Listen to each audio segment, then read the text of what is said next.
ایک شخص تھا، اس کی جب شادی ہوئی کچھ سالوں کے بعد اس کے یہاں ایک بیٹی پیدا ہوئی۔ بہت اسے اچھا لگا، اللہ کا شکر ادا کیا۔ دوسری بار اس نے تمنا کی کہ میرا بیٹا ہو جائے، لیکن پھر بیٹی کی پیدائش ہوئی۔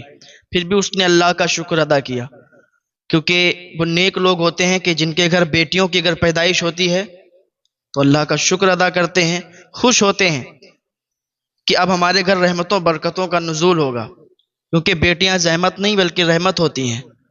اللہ کا شکر ادا کیا۔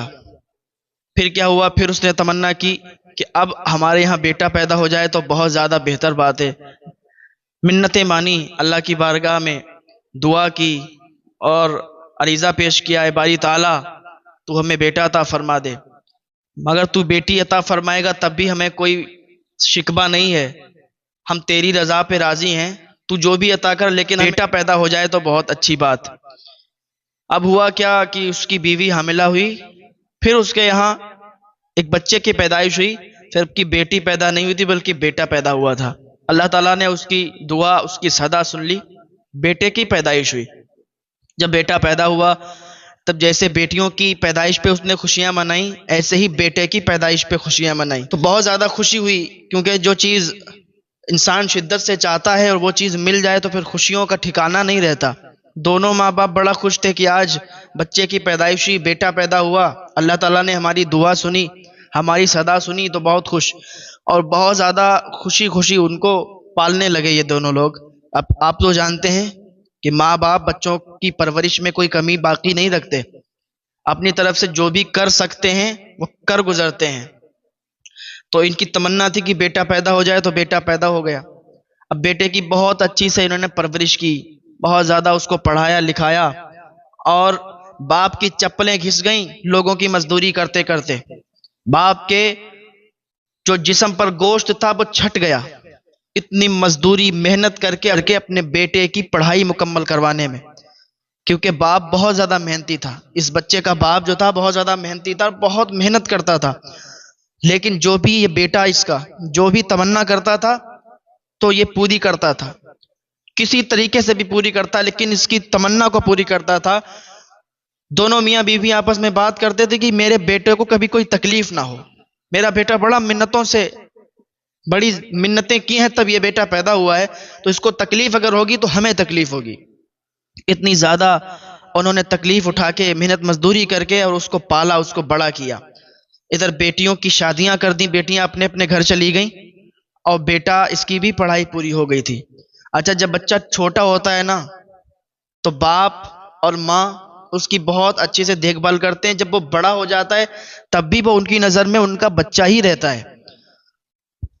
انسان بوڑھا ہو جائے لیکن اس کے ماں باپ کو وہ بوڑھا شخص بھی اپنا بچہ لگتا ہے، اور وہ پکارتے بھی ہیں اسی انداز میں جیسے بچپن میں ان کو بلاتے تھے، سمجھ رہے ہیں؟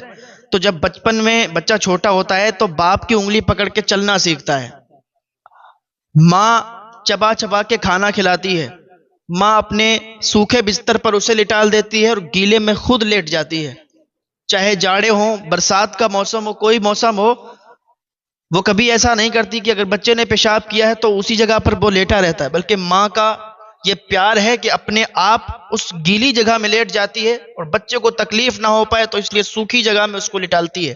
یہ ماں کا پیار ہے۔ ماں کا پیار بالکل الگ ہٹ کر ہے۔ ماں اپنے بچے کے لیے جان دے سکتی ہے، باپ بھی اپنے بچے کے لیے جان دے سکتا ہے، لیکن بچے کو کوئی تکلیف ہو یہ دونوں برداشت نہیں کر سکتے۔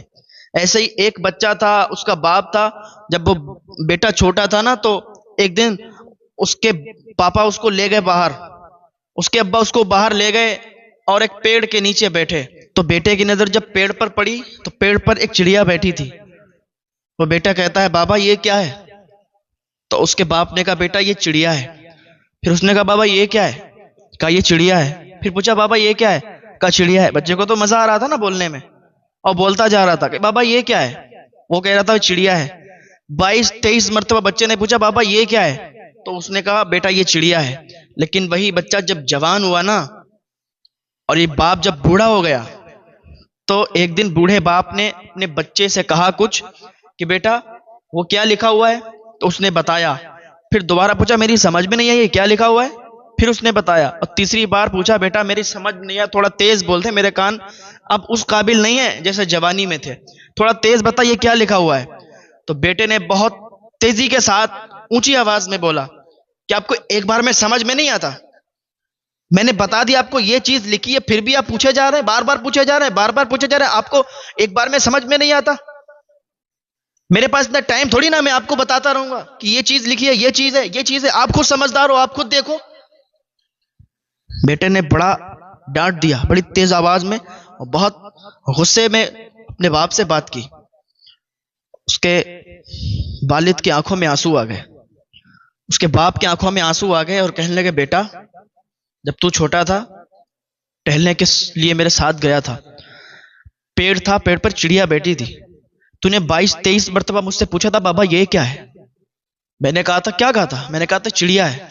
تو نے پھر پوچھا یہ کیا؟ میں نے کہا چڑیا ہے۔ 22-23 مرتبہ میں نے ایک بار بھی تجھ سے نہیں کہا کہ تجھے ایک بار میں سمجھ میں نہیں آیا یہ چڑیا بیٹھی ہے، تو بار بار مجھ سے پوچھ رہا ہے، یہ تو میں نے نہیں کہا تھا؟ لڑکے سے جب اتنا کہا تو لڑکے کے آنکھوں میں آنسو آ گئے، کہا بابا مجھے معاف فرما دیں۔ اسی طریقے سے آپ سمجھیں کہ جب بچپن ہوتا ہے نا تو جیسے بچے کی عقل ہوتی ہے، اسی طریقے سے جب انسان 50 سے اوپر جاتا ہے، 60 سے اوپر جاتا ہے، 60 سال سے جب اوپر نکلتا ہے تو اس کی جو عقل ہوتی ہے نا وہ بچپن کی طرف لوٹ جاتی ہے۔ جیسا بچپن میں بچے کا دماغ ہوتا ہے ایسے ہی ان بوڑھے ماں باپ کا ہو جاتا ہے، ان بزرگ حضرات کا ہو جاتا ہے جو 60 کے اوپر جن کی عمر نکل جاتی ہے۔ تو ان سے بھی سختی نہ برتا کریں، ان سے بڑا پیار سے بولا کریں، پیار سے بولیں گے تو ان کو سمجھ میں آئے گا، اگر آپ سختی کریں گے ان پر تو یہ آپ کے لیے اچھا نہیں ہے۔ اور پھر ماں باپ، ویسے بھی آپ کسی بزرگ سے اونچی آواز میں نہ بولیں، اپنے سے بڑوں کی عزت کریں۔ پھر ماں باپ کا ان کا رتبہ ہی الگ ہے، ماں باپ اگر بد دعا کر دیں تو تمہاری دنیا بھی تباہ ہو جائے گی، تمہاری آخرت بھی تباہ ہو جائے گی۔ تم کہاں ہو؟ کیا سمجھتے ہو اپنے آپ کو؟ آپ سمجھتے ہو، باپ سے کہتے ہو کہ تم نے دنیا میں دیکھا ہی کیا ہے، تمہیں آتا ہی کیا ہے؟ تو اس طریقے کی باتیں کچھ بچے اپنے باپ سے کرتے ہیں جو کہ نہیں کرنا چاہیے، یہ بالکل بہت زیادہ غلط ہے، اور ایسے بچے کبھی کامیاب نہیں ہوتے، ایسی اولاد کبھی کامیاب نہیں ہوتی۔